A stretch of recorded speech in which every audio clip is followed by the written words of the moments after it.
بسم اللہ الرحمن الرحیم۔ یہ پہلی حدیث ہے حضرت انس رضی اللہ تعالیٰ عنہ کی۔ اس کی کچھ تشریح پچھلے سبق میں ہو گئی تھی۔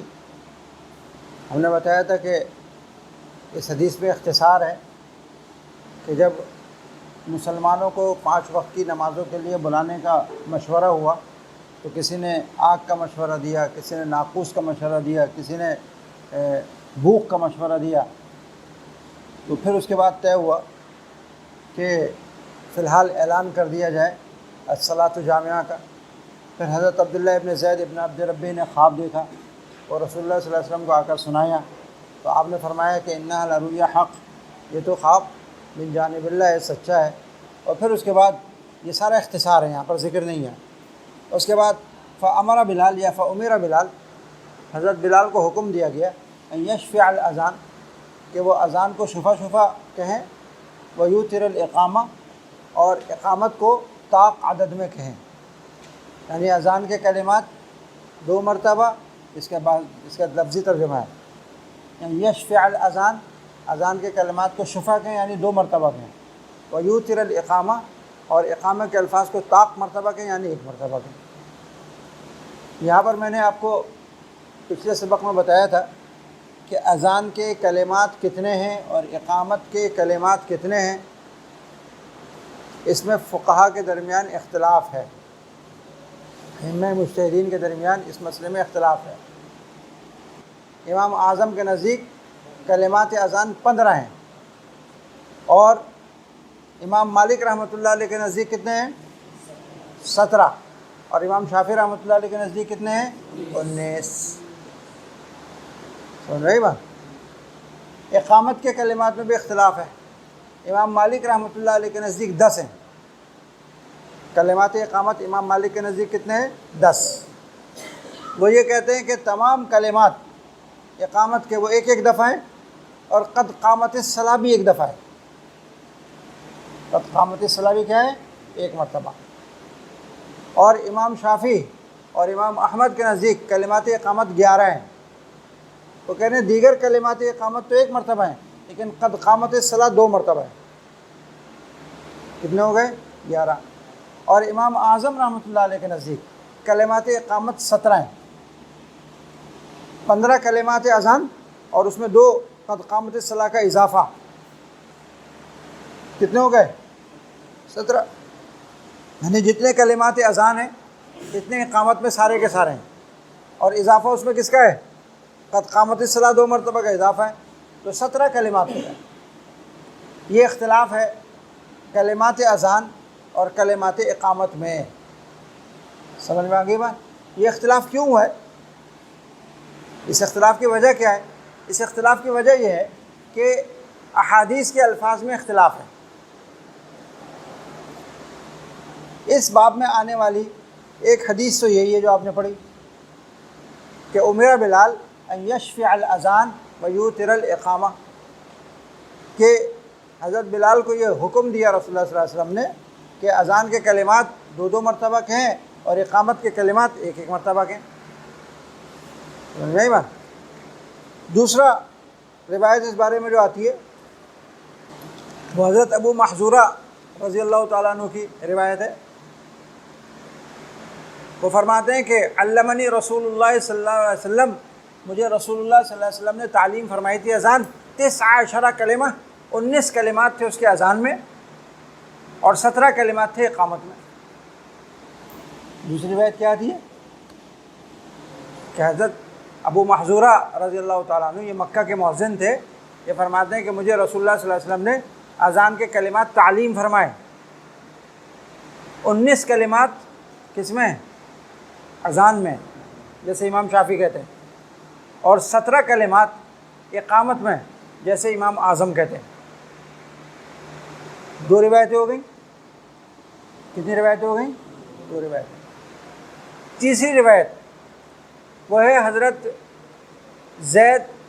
عبداللہ ابن زید ابن عبد ربی کو جو خواب آیا تھا، احادیث میں آتا ہے اس کے اندر کلمات اذان بھی مثنا مثنا تھے اور کلمات اقامت بھی مثنا مثنا تھے۔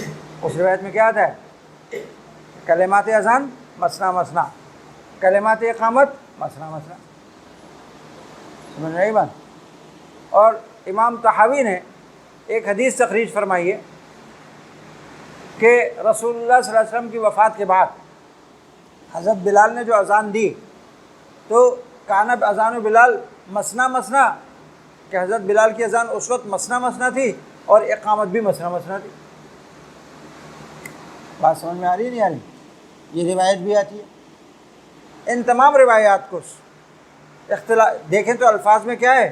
اختلاف ہے نا، کہیں پہ اقامت آ رہی ہے تا عدد میں اور اذان آ رہی ہے مسنا مسنا، کہیں اذان اور اقامت دونوں کیا آ رہی ہے؟ مسنا مسنا۔ ارے بات سمجھ رہے نہیں سمجھ رہے؟ ان روایات کے اختلاف کی وجہ سے ائمہ میں اختلاف ہوا ہے۔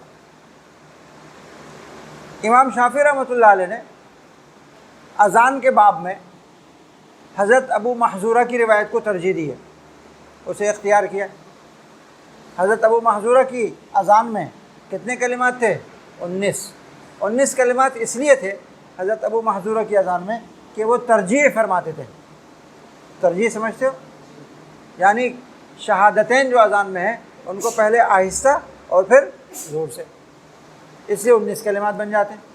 امام شافعی رحمۃ اللہ علیہ نے یہ 19 کلمات والی روایت کو لے لیا۔ امام مالک رحمۃ اللہ علیہ نے اذان کے باب میں ان تمام روایتوں سے استدلال کیا جس میں مسنا مسنا کا لفظ آتا ہے۔ کس کا لفظ آتا ہے؟ مسنا مسنا۔ اور اقامت کے بارے میں ان الفاظ اس روایت کو جس میں یوتر الاقامہ کا لفظ آتا ہے، اور وہ کہتے ہیں یوتر الاقامہ سب میں ایک دفعہ کہے جائیں گے کلمات اقامت۔ کلمات اقامت سب میں کیسے کہے جائیں گے؟ ایک مرتبہ۔ جب ایک مرتبہ کہیں گے تو قد قامت الصلاۃ بھی ایک مرتبہ کہیں گے۔ جب آپ قد قامت الصلاۃ بھی ایک مرتبہ کہتے ہو، کلمات اقامت کتنے بن گئے؟ 10۔ اور اذان کے حوالے سے امام مالک رحمۃ اللہ علیہ نے حضرت ابو محذورہ کی روایت کو لیا کہ رسول اللہ صلی اللہ علیہ وسلم نے مجھے کلمات اذان 19 تعلیم فرمائے۔ سمجھے بات؟ لہٰذا وہ اذان میں ترجیح کے قائل ہیں، اذان میں ترجیح کے قائل ہیں، اور مسنا مسنا کے بھی قائل ہیں۔ مسنا مسنا کے قائل ہونے کی وجہ سے وہ تکبیر کو 2 مرتبہ کہتے ہیں اذان میں بھی۔ جب اذان میں تکبیر 2 مرتبہ ہو اور شہادتین میں ترجیح ہو تو کلمات کتنے بن جاتے ہیں؟ 17۔ ارے بات سمجھ میں آ رہی ہے نہیں آ رہی؟ امام مالک نے اذان کے باب میں حضرت ابو محذورہ کی حدیث کو بھی لیا، کس میں؟ ترجیح میں، اور مسنا مسنا والی حضرت بلال کی حدیث کو بھی لیا، کس باب میں؟ تکبیر کے باب میں، اور کہا تکبیر 2 مرتبہ ہے اور شہادتین میں ترجیح ہے، کل کلمات اذان کتنے ہو گئے؟ 17۔ بات سمجھ رہے ہو نہیں؟ امام اعظم رحمۃ اللہ علیہ کا اپنا طرز استدلال ہے۔ اب جن حضرات نے حضرت ابو محذورہ کی حدیث کو لیا انہوں نے باقی روایتوں کو چھوڑ دیا نہیں چھوڑ دیا؟ بتاؤ۔ حضرت امام صاحب کا طرز استدلال کیا ہے؟ وہ کہتے ہیں ہم تمام روایات کو سامنے رکھیں گے اور تمام روایات کو سامنے رکھ کر ہم سب دلیلوں کو ان کا حق دیں گے۔ امام صاحب کیا پہلی شرط یہ ہوتی ہے روایتوں میں کہ وہ قابل استدلال ہوں۔ پہلی شرط کیا ہوتی ہے؟ قابل استدلال، ان سے استدلال کیا جا سکتا ہے، سند کے اعتبار سے ان سے استدلال کرنا درست ہو۔ اور دوسری شرط یہ ہوتی ہے کہ ان کی اپنے مدلول پر دلالت وہ محتمل نہ ہو۔ کیسی ہو؟ محکم ہو۔ وہ اس کو بھی دیکھتے ہیں، اور پھر جو روایتیں ان کو محکم ملتی ہیں، جو روایتیں ترجیح کے قابل ملتی ہیں، اس پہ عمل کرتے ہیں، اور باقی روایتوں کے ایسے معنی بیان کرتے ہیں کہ جس سے ان پر بھی عمل ہو جائے۔ چنانچہ امام صاحب فرماتے ہیں کہ ہم نے ان تمام روایتوں کو سامنے رکھا ہے۔ ان روایتوں میں سے حضرت بلال رضی اللہ تعالیٰ عنہ کی جو امام طحاوی والی روایت ہے، امام طحاوی نے جو روایت کی ہے نا کہ رسول اللہ صلی اللہ علیہ وسلم کی وفات کے بعد حضرت بلال کی اذان جو تھی وہ مسنا مسنا تھی اور اقامت بھی کیا تھی؟ مسنا مسنا تھی۔ یہ روایت رسول اللہ صلی اللہ علیہ وسلم کا آخری عمل بتا رہی ہے کہ نبی کریم صلی اللہ علیہ وسلم کا آخری عمل کیا تھا؟ وہ یہ مسنا مسنا کا تھا۔ اچھا، اس مسنا مسنا کی مزید تشریح، اس مسنا مسنا کی مزید تشریح دیگر روایات میں صراحت کے ساتھ آئی ہے کہ وہ دو کلمات سے مراد ہیں۔ مثنا مثنا سے کیا مراد ہیں؟ دو کلمات، یہ بھی روایت کے اندر آیا۔ سمجھ میں آئی بات؟ تو امام صاحب کہتے ہیں کہ نبی کریم صلی اللہ علیہ وسلم کا آخری عمل ہونے کی وجہ سے ہم مثنا فی الاقامہ اور مثنا فی الاذان والی روایت کو لیں گے۔ یہ کلمات اذان بھی کتنے ہیں؟ دو، اور کلمات اقامت بھی کتنے ہیں؟ دو۔ اب ہم آتے ہیں حضرت ابو محذورہ کی روایت کی طرف۔ اس کے اندر کلمات اذان کتنے آ رہے ہیں؟ 19، اور کلمات اقامت کتنے آ رہے ہیں؟ 17۔ کہتے ہیں کلمات اقامت تو ہم مثنا مثنا کے مطابق ہے نا، لہٰذا اس کو حضرت ابو محذورہ کی روایت پہ تو ہم نے عمل کیا اقامت کے باب میں۔ 19 کلمات کے حوالے سے جو ہے وہ فرماتے ہیں اصل میں اس کا قصہ ہے، وہ پہلے سمجھ لو تو تمہیں سمجھ میں آئے گا کہ یہ 19 کلمات کیوں تھے۔ احناف یہ فرماتے ہیں کہ حضرت ابو محذورہ رضی اللہ تعالیٰ عنہ ان کی اذان میں 19 کلمات اس لیے تھے کہ یہ خود اپنا قصہ بیان کرتے ہیں کہ غزوہ حنین کے موقع پر جب مسلمانوں کے لشکر نے مکہ کے باہر پڑاؤ ڈالا ہوا تھا تو ہم چھوٹے بچے تھے، حضرت ابو محذورہ چھوٹے بچے تھے، کہتے ہیں ہم چھوٹے بچے اس قافلے کو، اس لشکر کو دیکھنے کے لیے جیسے آ جاتے ہیں نا لوگ، ہم ایسے تفریح کرنے کے لیے وہاں پر آئے، دیکھنے کے لیے آئے۔ تو اس لشکر میں سے اذان کا وقت ہو تو کسی نے اذان دی، تو بچے جیسے نقل اتارتے نا، تو بچوں نے بھی شور مچا کے اذان دینا شروع کر دی، حالانکہ مکہ کے کافروں کے بچے تھے، کافر تھے خود بھی۔ تو نبی کریم صلی اللہ علیہ وسلم نے کسی کو دوڑایا کہ بچے جو اذان دے رہے ہیں ان کو پکڑ کے لاؤ۔ سب تو بھاگ گئے، کہتے ہیں میرے ہاتھ میں آ گیا، مجھے پکڑ لیا اور مجھے پکڑ کے رسول اللہ صلی اللہ علیہ وسلم کے سامنے پیش کیا کہ میں کافر تھا، سمجھدار تھا، سمجھتا تھا کفر و اسلام کو۔ تو مجھ سے کہا کہ تم کیا کہہ رہے تھے، تم کیا کلمات کہہ رہے تھے؟ نبی کریم صلی اللہ علیہ وسلم نے کہا، اور میرے پیشانی کے بال پکڑ لیے، پیشانی کے بال پکڑ کے مجھ سے کہا تم کیا وہ کلمات کہہ رہے تھے، کہو میرے سامنے۔ کہتے ہیں میں نے اذان دی، اللہ اکبر اللہ اکبر۔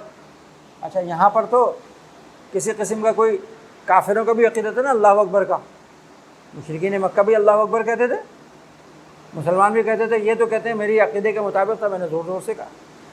لیکن جب اشہدو ان لا الہ الا اللہ آیا تو یہ تو مشرکین کے عقیدے کے خلاف تھا، وہ تو اور بھی معبود مانتے تھے، تو کہتے ہیں اس کو میں نے آہستہ سے کہا، اشہدو ان لا الہ الا اللہ۔ آپ نے مجھ سے کہا زور سے بولو، تو میں نے زور سے کہا اشہدو ان لا الہ الا اللہ۔ جب دوسرا کلمہ آیا اشہدو ان محمد رسول اللہ، یہ بھی ہمارے عقیدے کے خلاف تھا، میں نے آہستہ سے کہا اشہدو ان محمد رسول اللہ۔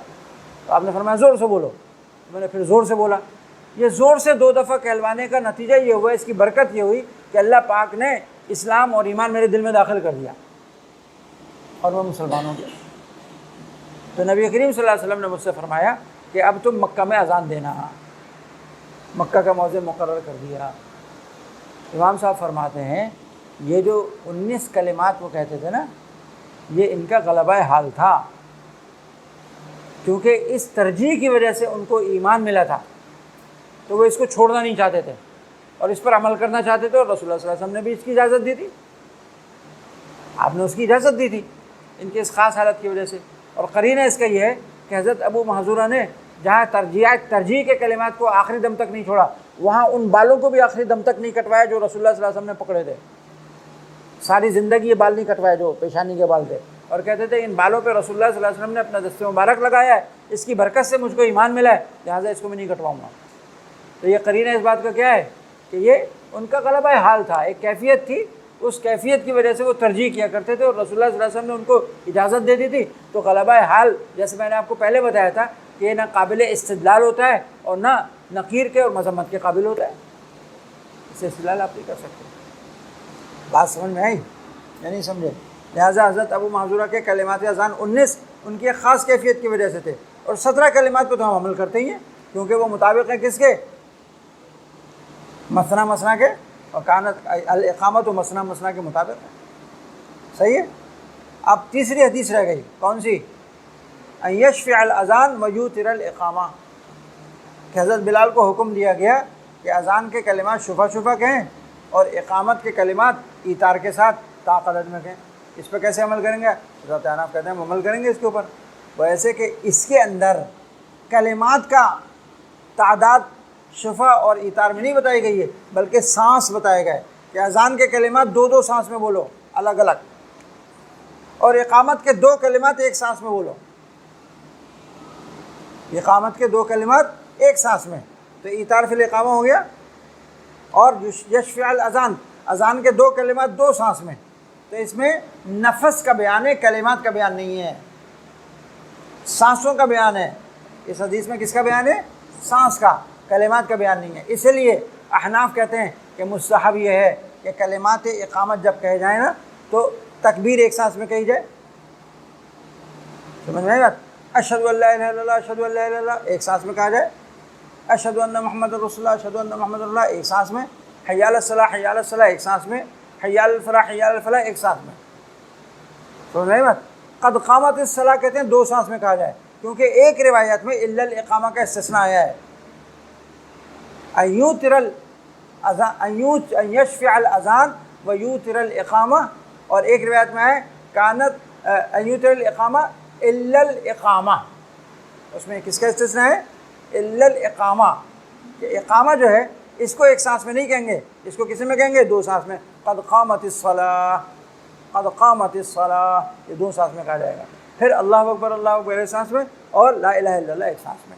تو یہ احناف کہتے ہیں کہ یہاں پر جو ہے نا سانسوں کا بیان ہے، اذان کے کلمات ہر کلمہ دو دو سانس میں کہا جائے گا، اور اقامت کے سارے کلمات ایک ایک سانس سے، سوائے قد قامت الصلاۃ کے کہ اس کو دو سانس میں کہا جائے گا، کیونکہ ایوب سختیانی کی جو روایت ہے اس کے اندر الا الاقامہ کا استثناء ہے۔ ارے بات سمجھ میں آ رہی ہے نہیں آ رہی؟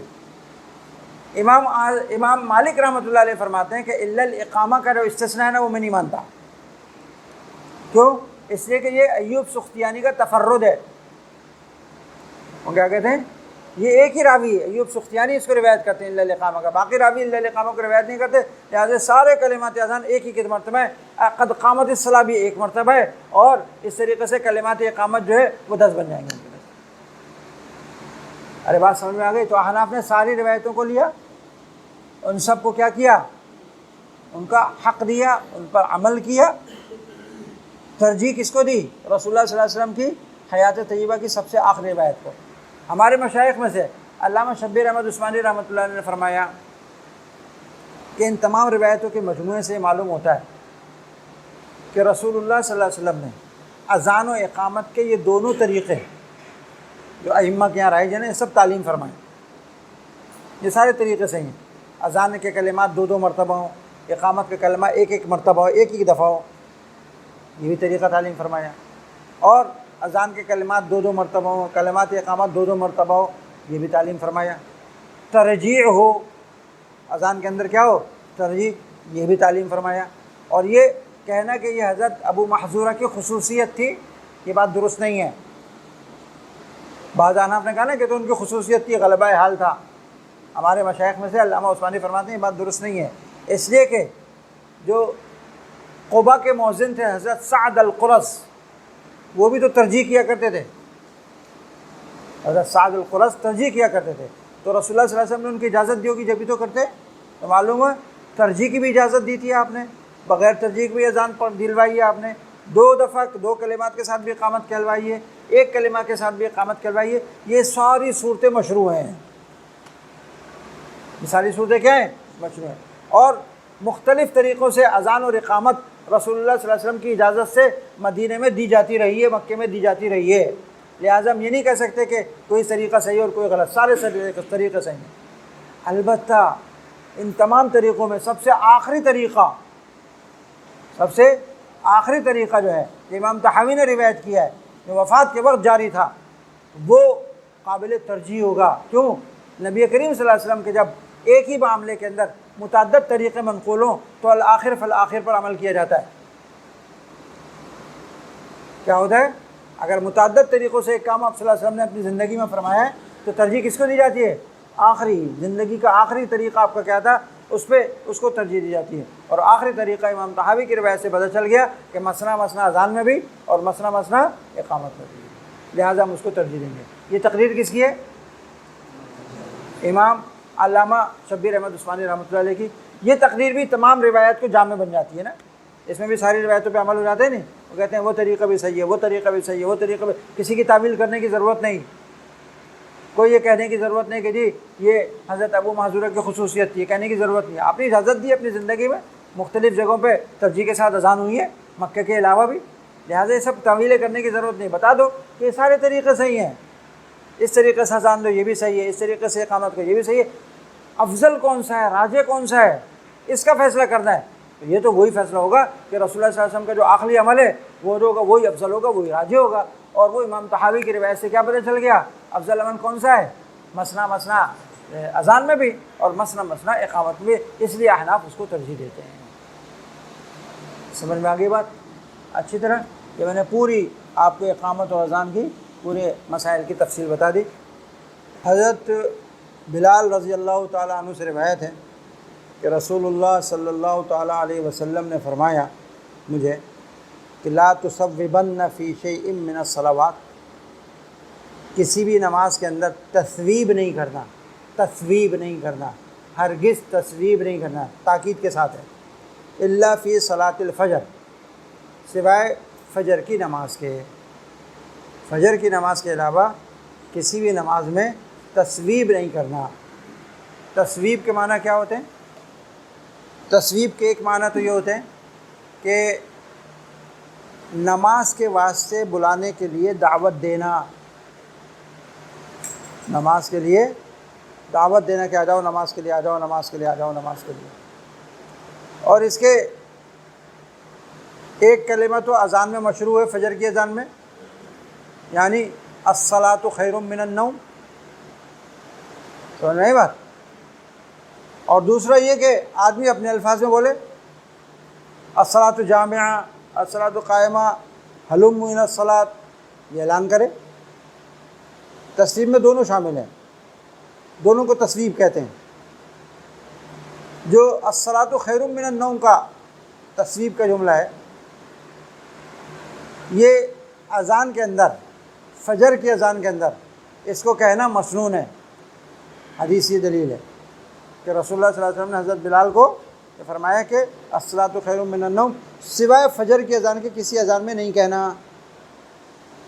لا تصوبن فی شیء من الصلوات، اذان میں تصویب ہرگز نہیں کرنا کسی بھی نماز میں سوائے کس کے؟ فجر کے، کہ فجر میں یہ کلمات بولنا. سمجھ میں آ گئی بات؟ اچھا، تصویب کے جو دوسرے لغوی معنی میں نے آپ کو بتائے، حلم الی الصلاۃ، یا اردو میں اعلان کرو بھائی نماز سیارے آ جاؤ آ جاؤ. اس کے بارے میں مسئلہ سمجھ لیجئے. فقہا نے مسئلہ لکھا ہے کہ اگر یہ الفاظ اذان میں بڑھائے گئے ہیں یا اذان سے پہلے یا اذان کے بعد کہے جا رہے ہیں تو لا تصوبن کی نہیں میں داخل ہے، یہ نہیں کہنے چاہیے، مکروہ، یہ بدعت ہے. اگر کوئی اذان کا حصہ سمجھ کے بول رہا ہے تو بدعت ہے، اگر ویسے ہی کر رہے ہیں تو اپنی طرف سے اضافہ کر رہا ہے، مکروہ، ایسا نہیں کرنا چاہیے. سمجھ میں آئی بات؟ لیکن اگر کوئی شخص نماز کو جاتے ہوئے کسی کو سوتا ہوا دیکھ رہا ہے اور کیف متفق اس سے کرے بھائی نماز سیارے آ جاؤ، نماز کے لیے آ جاؤ، جیسے باپ یا استاذ اپنے شاگردوں کو یا اپنے بچوں کو نماز کے لیے جاتے ہوئے اٹھاتا ہوا جاتا ہے، یہ بھی تصویب ہے، تو یہ جائز ہے، اس پہ کوئی خلاف نہیں. بہت سے لوگ راستے میں چلتے ہوئے آواز لگا دیتے ہیں لوگوں کو، ارے بھائی نماز کے لیے آ جاؤ، نماز تیار ہے.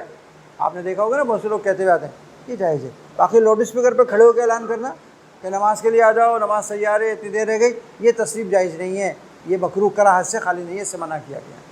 یہاں پر اذان کے کچھ مسائل اس حدیث میں بیان فرمائے. آداب.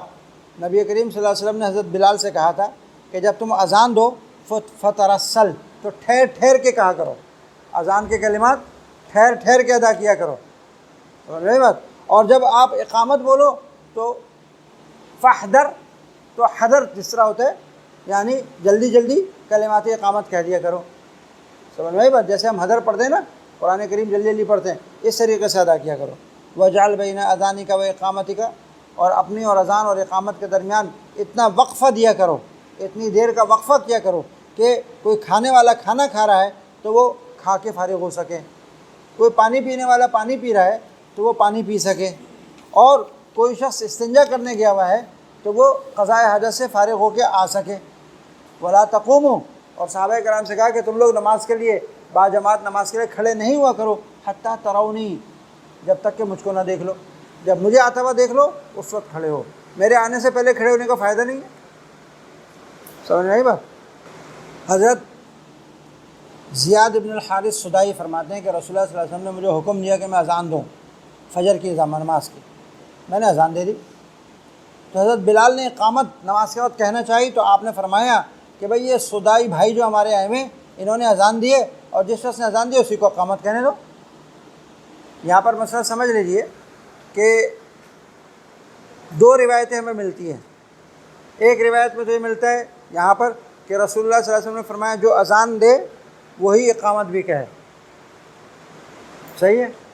اور دوسری روایت ہے حضرت عبداللہ ابن زید ابن عبد ربی کی، کہ جب انہوں نے کلمات اذان حضرت بلال کو القاء کیے اور حضرت بلال نے اذان دے دی، تو اقامت کا جب وقت آیا تو رسول اللہ صلی اللہ علیہ وسلم نے حضرت عبداللہ ابن زید سے کہا اقامت تم کو، تو اذان کسی اور نے دی اور اقامت دوسرا کہہ رہا ہے۔ اس روایت کے اختلاف کی وجہ سے ائمہ میں اختلاف ہو گیا۔ تو نہیں بات کیا اختلاف ہو؟ بعض ائمہ نے کہا کہ جو اذان دے وہی اقامت کہنا اس کا حق ہے، لہذا وہی اقامت کہے گا، اور اس حدیث سے استدلال کیا۔ یہ امام شافعی کا قول ہے، سمجھ میں آئی بات؟ امام مالک نے کہا نہیں، اگر کوئی دوسرا بھی اقامت کہنا چاہے کہہ سکتا ہے، اور انہوں نے حضرت عبداللہ ابن زید ابن عبد ربی کے واقعے سے استدلال کیا۔ حضرات احناف کا اپنا وہی طرز ہے، وہ کہتے ہیں ہم دونوں حدیثیں قابل استدلال ہیں، لہذا ہم دونوں پہ عمل کریں گے۔